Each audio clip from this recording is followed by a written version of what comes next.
এসএসসিতে কিভাবে পদার্থবিজ্ঞানে 90+ মার্ক এনশিওর করতে পারবা এর একটা পূর্ণাঙ্গ রুটম্যাপ নিয়ে তোমাদের সামনে হাজির হয়েছি। এখানে আমাদের সবচেয়ে বেশি পরিমাণে প্রশ্ন আসে গতি, বল এবং শক্তি এই ৩ টে সফটওয়্যার থেকে। এখানে গতি অধ্যায়ে আমাদের অনেকগুলো পড়া আছে। আমরা যদি randomly অনেকগুলো পড়া পড়তে থাকি, তাহলে আমাদের সময় শেষ হলেও আমাদের সিলেবাস শেষ হবে না। আমাদের গতির কিছু সিলেক্টিভ টপিক থেকে বারবার প্রশ্ন আসে। এগুলো কোন টপিক এবং এগুলো বারবার পড়তে হবে আমাদের। সরণ এবং দূরত্ব। এই টপিক থেকে সরণ নির্ণয় এবং দূরত্ব নির্ণয় এবং এই সংক্রান্ত যে সকল ইকুয়েশন আছে, এখান থেকে সবচেয়ে বেশি পরিমাণে প্রশ্ন আসে। এছাড়াও বেগ এবং দ্রুতি এবং ত্বরণ নির্ণয় ইত্যাদির সূত্র এখানে চলে আসে। আবার গ এবং ঘ নাম্বারে এমন কিছু প্রশ্ন আসে, যেমন বাঘটি হরিণটিকে ধরতে পারবে কিনা, গাড়ির বেগ, গাড়ি কত সময় পর ব্রেক করলে কোথায় গিয়ে দাঁড়াবে, এই সংক্রান্ত কিছু ম্যাথ আসে। তাহলে এগুলো আমাদের সুন্দর করে পড়ে ফেলতে হবে।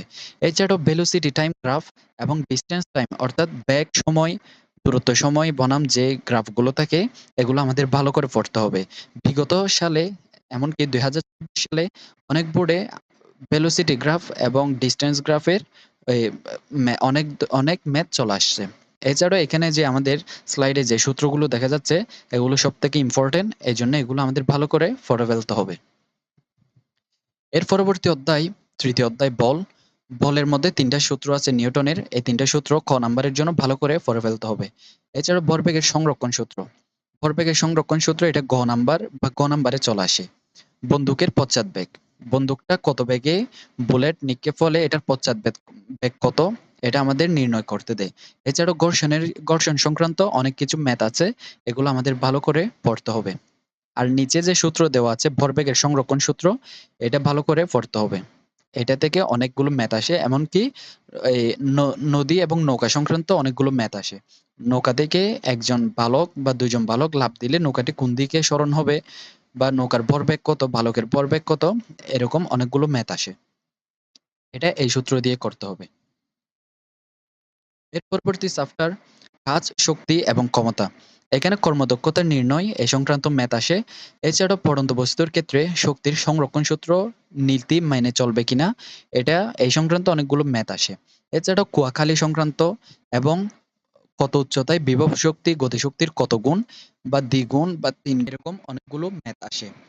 নিচে যে সূত্র দেওয়া আছে, অর্থাৎ টোটাল শক্তি নির্ণয় করতে বলে, টোটাল গতিশক্তি এবং বিভব শক্তি এই সংক্রান্ত ম্যাথ অনেক জায়গায় চলে আসে। এর পরবর্তী ধাপ অর্থাৎ দ্বিতীয় ভাগে পঞ্চম অধ্যায় পদার্থের অবস্থা এবং চাপ। এখানে আর্কিমিডিসের যে সূত্র আছে এটা সবচেয়ে বেশি ইম্পর্টেন্ট। এখানে কোন এক বস্তু পানিতে ভাসমান, এটা কি সম্পূর্ণ ভাসবে নাকি নিমজ্জিত অবস্থায় ভাসবে, এটা সবসময় এরকমই প্রশ্ন আসে।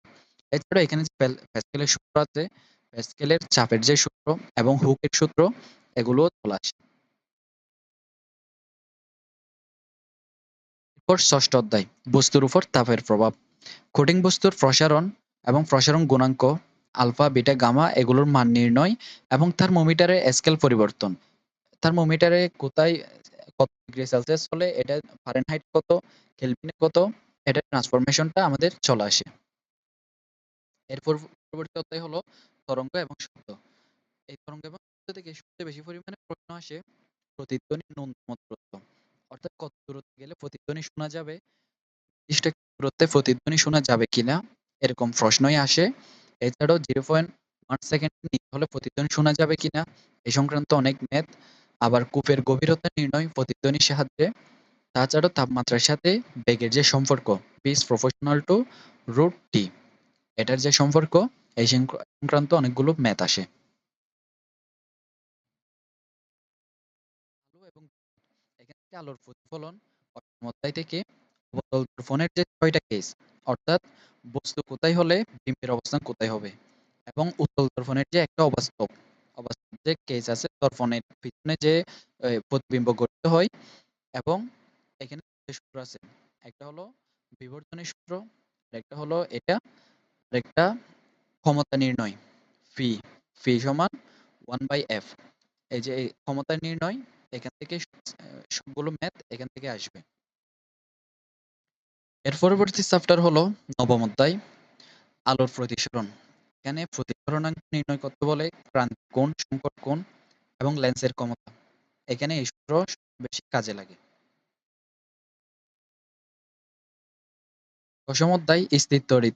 স্থিরতড়িৎ কুলম্বের সূত্র থেকেই সবথেকে বেশি পরিমাণ ম্যাথ আসে।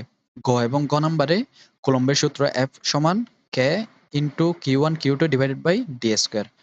এখান থেকেই সবথেকে বেশি পরিমাণ ম্যাথ আসবে। এবং কোথায় বিভব শূন্য, কোথায় তীব্রতা শূন্য, প্রাবল্য শূন্য, এগুলো অনেক জায়গায় চলে আসে।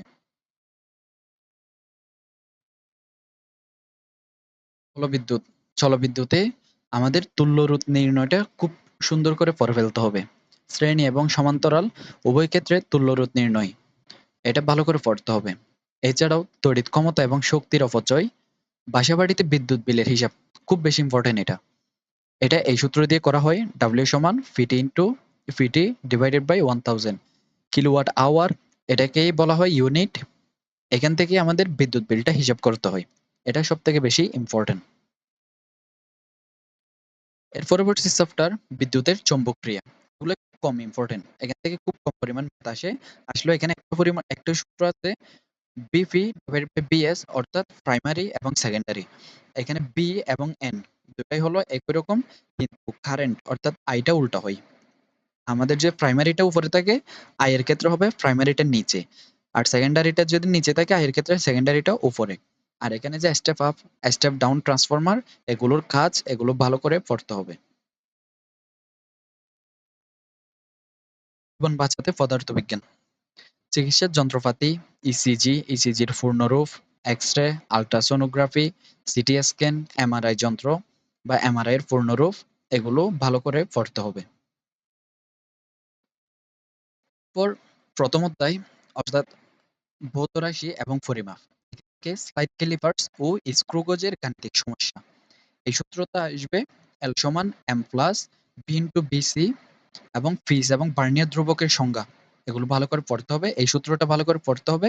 স্লাইড ক্যালিপার্স এবং স্ক্রু গজ এই সংক্রান্ত গাণিতিক ম্যাথ যদি এই চ্যাপ্টার থেকে সৃজনশীল আসে, তাহলে স্লাইড ক্যালিপার্স এবং স্ক্রু গজের গাণিতিক সমস্যাগুলোই আসবে।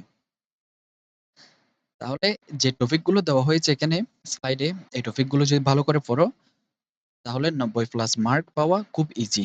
পদার্থবিজ্ঞানে প্রশ্ন বেশি কঠিন হয় না, যদি আমি যে টপিকগুলো দেখাইছি এই টপিকগুলো ভালোভাবে তোমার জানা থাকে।